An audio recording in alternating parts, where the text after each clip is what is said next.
Para falar sobre sociedades sustentáveis é interessante porque eu vim aqui há 7 anos atrás exatamente para falar contra o desenvolvimento sustentável.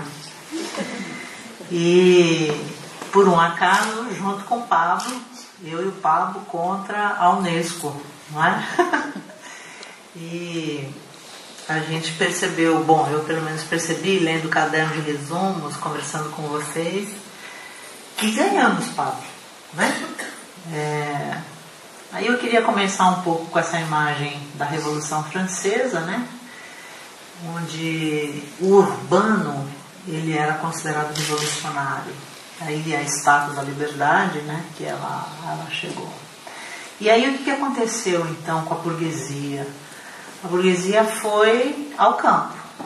O urbano é muito revolucionário, então vamos voltar ao campo, que no campo o camponês ele se curva à nobreza, ele é passivo a esse capital e a gente consegue controlar mais. E, no entanto, está aí que não tem muita diferença entre urbano e rural.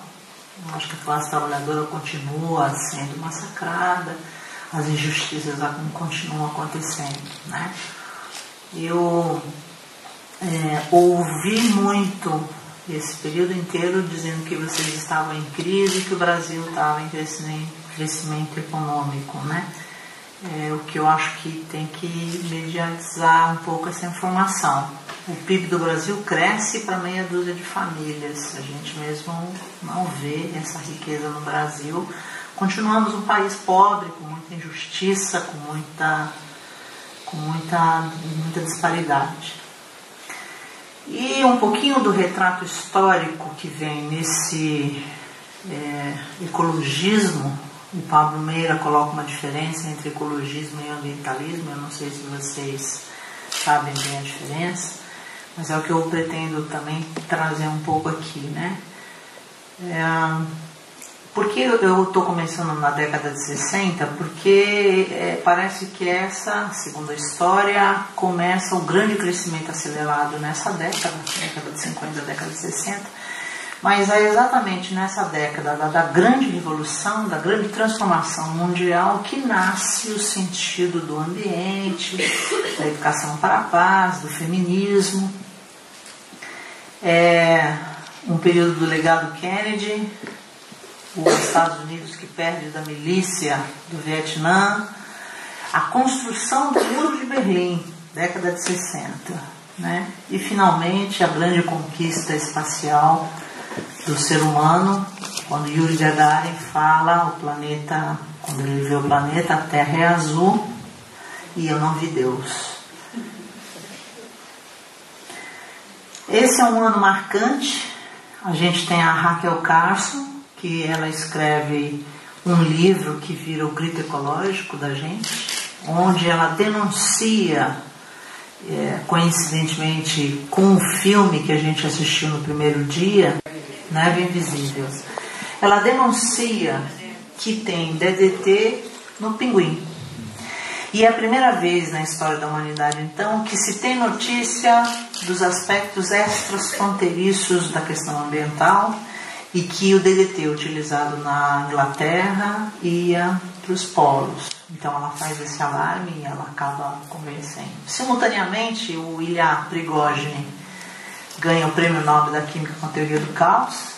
E essa teoria do caos, ela revoluciona não só o mundo da física, da química e da biologia, mas ela também revoluciona o mundo da ciência chamada humana, ciências sociais.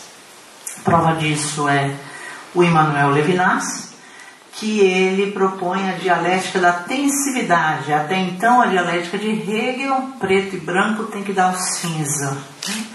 Ele relativiza, olha, a gente não tem que entrar no consenso, mas a gente tem que aprender a viver no caos, no conflito. O ser humano quer muito viver em harmonia e em equilíbrio, né? A gente tem momentos de equilíbrio e de harmonia, mas a gente também tem momentos de crise, de desarmonias, de desarranjos. E se a gente aprender a viver esses momentos, talvez seja mais interessante do que ficar só querendo esses momentos de sucessos que poucas pessoas têm. Então, ao propor a dialética da tensividade, ele faz uma ruptura na dialética de Hegel e ele coloca, então, uma nova forma, uma nova perspectiva de dialogar, que nem sempre é consensual, e não temos que ter consenso, não temos que pensar igual, mas na diferença temos que tentar conviver. Maio de 68 foi significativo não só para a França, mas aqui em Portugal também teve um significativo enredo aí, né? E das grandes transformações sociais que chegaram. No Brasil a gente tinha os grandes festivais, o golpe militar que apareceu em 64 e em 1968, o Festival da Canção, ganhou o Tom Jobim e o Chico Buarque no primeiro lugar, e eles foram vaiadíssimos, né, pela plateia, porque a plateia reivindicava uma música mais política para aquele contexto da repressão militar. E o segundo lugar, que não foi vitorioso, foi o mais conhecido, Geraldo Vandré, para não dizer que eu não falei das flores. Daí a gente tem Tropicália no Brasil, temos Woodstock nos Estados Unidos, droga, sexo, rock and roll. Eram jovens que não estavam lá para fazer baderna ou anarquia, mas eles tinham uma proposta, e a proposta era clara.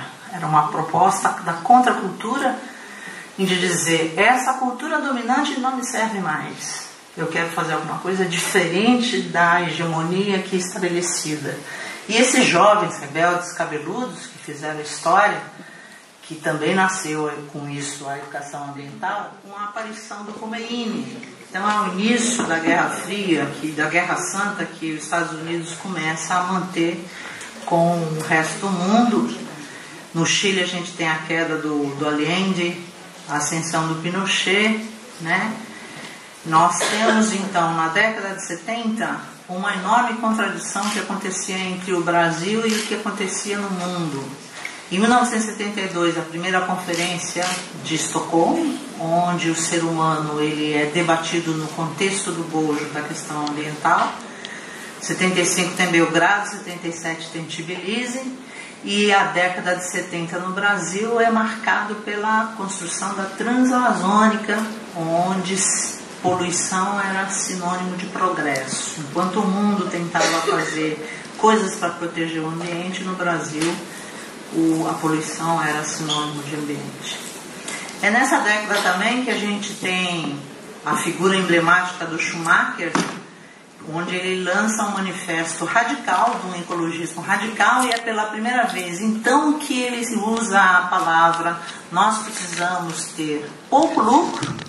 E o livro dele, de Small is Beautiful, ele é traduzido como um negócio ser pequeno.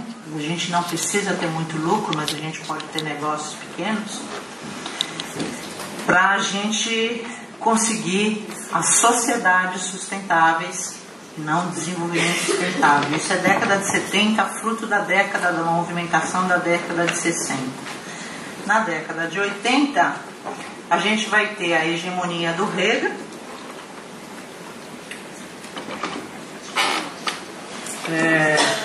a fome generalizada no Gabão, na África, a AIDS, que até hoje ela é um problema sério na humanidade, mas ainda que a gente está controlando. Essa figura ali da minha esquerda na tela, ela é emblemática, porque o mundo não via, o mundo não tinha antena parabólica, né? Nem televisão multi.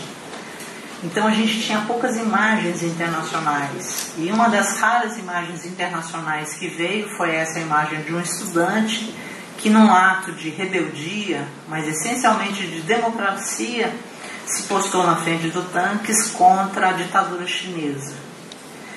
Bom, ele foi preso. No dia seguinte, o governo chinês disse que ele se suicidou na cela, né?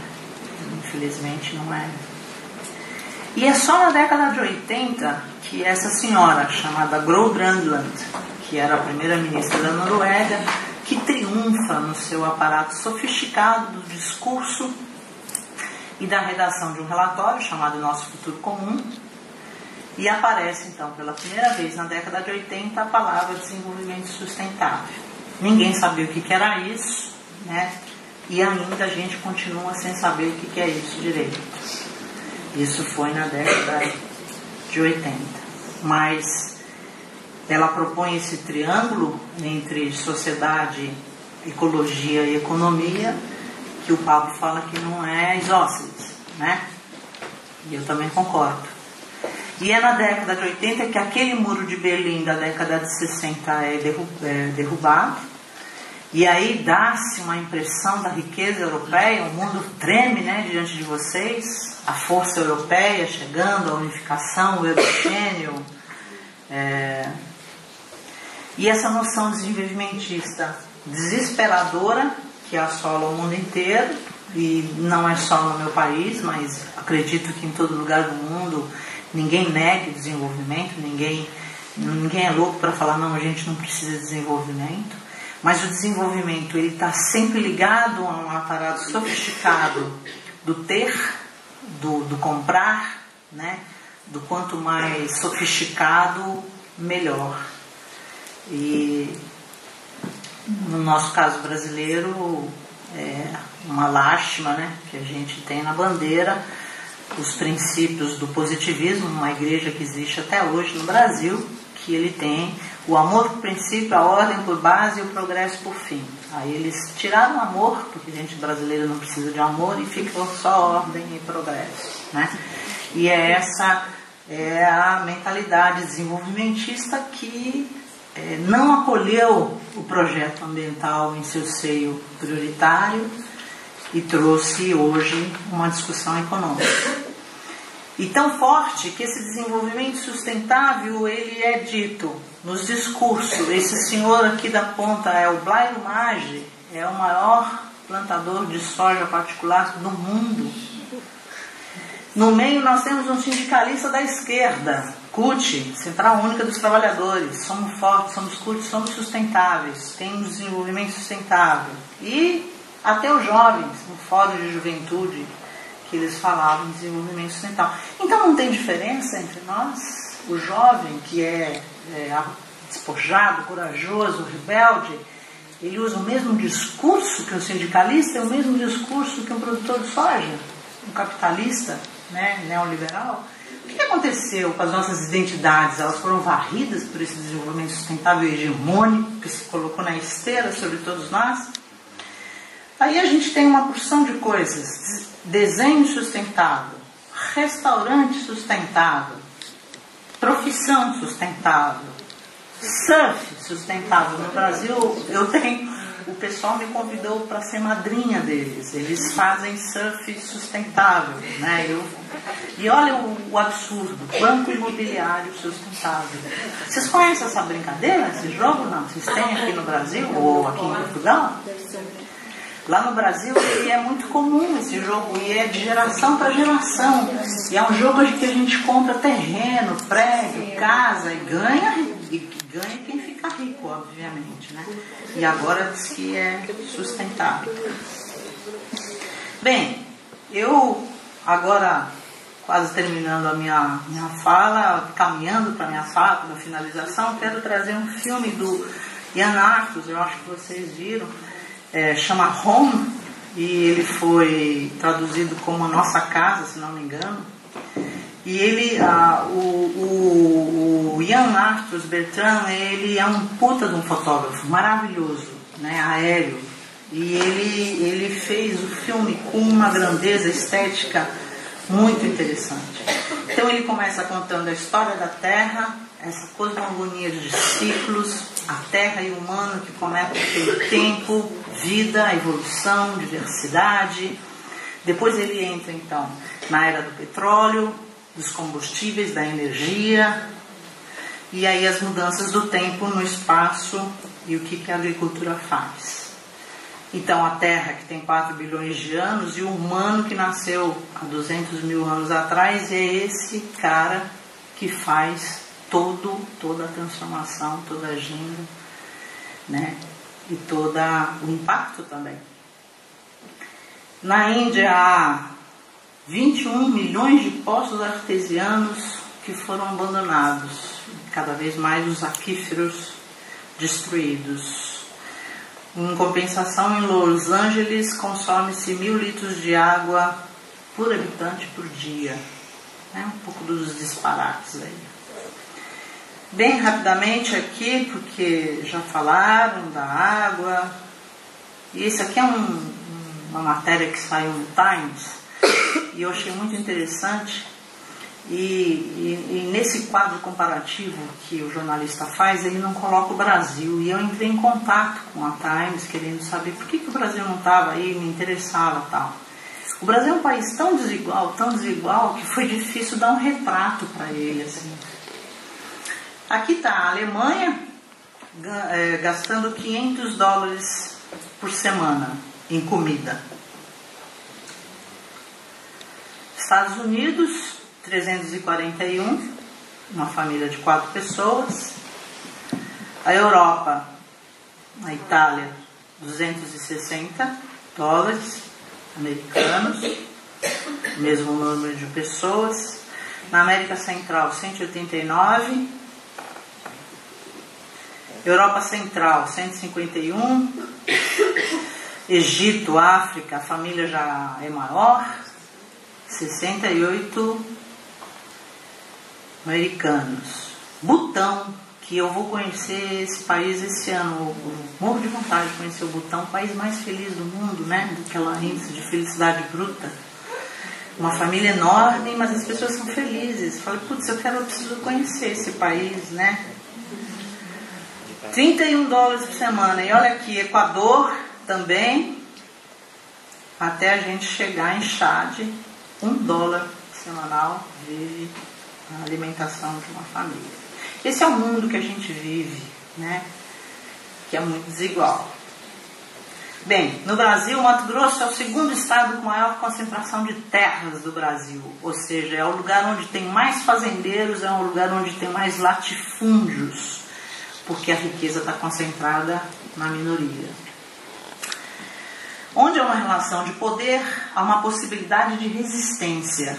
Jamais somos aprisionados pelo poder. Podemos sempre modificar sua dominação em condições determinadas e segundo uma estratégia precisa. Aqui é bom a gente colocar uma diferença, que resiliência é uma coisa interessante do ponto de vista da biologia, muito mais do que a adaptação darwiniana, né? Você se adapta às condições ruins, você se molda e você sobrevive àquilo ali. Mas a resistência, ela é diferente. Ela é uma forma de dizer, eu não quero me adaptar a esse sistema. Eu sou contra esse sistema hegemônico. Eu acho que, biologicamente, podemos envelhecer, como o Pablo diz. Mas eu não vejo mal na velhice. Né? Velhice é legal, é experiência, tem um monte de sabedoria. O que não pode acontecer é envelhecer as ideias, é cristalizar as ideias, deixá-las tradicionais. A gente tem que renovar, mas é bom envelhecer, não acho ruim não. Essas modificações que aconteceram dentro da agricultura, particularmente no início no Paleolítico, onde a gente começa a mudar a terra por causa da agricultura. No Brasil a gente tem um grande movimento contra esse agrotóxico, né, que está acontecendo. Estou tentando ir um pouco rápido. Aqui é um estudo que a gente fez, de uma tese de doutorado da Michele Jaber e da Regina Silva. A gente faz quais são os principais conflitos que existem no Brasil. Disputa por terra, uma das principais causas dos conflitos socioambientais, desmatamento, queimada, e a disputa pela água, que hoje não é o maior problema socioambiental que temos, mas que nossos estudos revelam que no futuro será com certeza maior do que a disputa pela terra. O crescimento dos conflitos em função da terra cresceu na ordem de 93% no Brasil, o maior país que tem a bacia hidrográfica do mundo, ou seja, o país que tem maior abundância de água. Imagine para quem não tem essa abundância. Fora isso, os grandes empreendimentos, né? Usinas hidrelétricas. Enfim, a crise pode ser vista como um momento em que o velho está morrendo e o novo ainda não conseguiu nascer.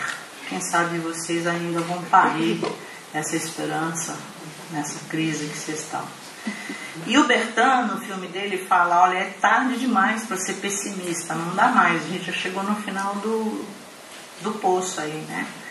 E a gente tem que ter a capacidade de quebrar o muro, de fazer essas contraculturas e mudar. Temos que partilhar a fraternidade, aprendizagens coletiva, arte, educação, cultura, né?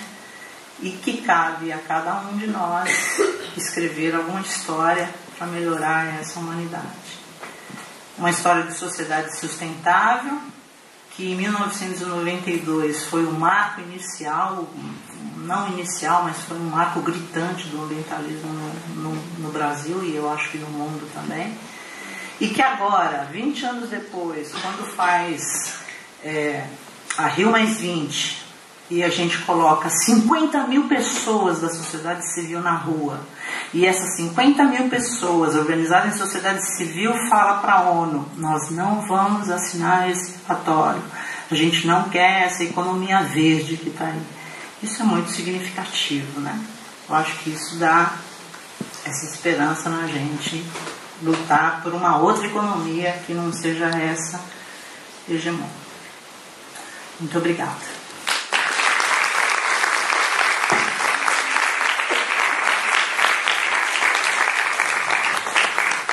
Obrigada, Michel. Realmente este foi outro tipo de reflexão, mas que também é importante.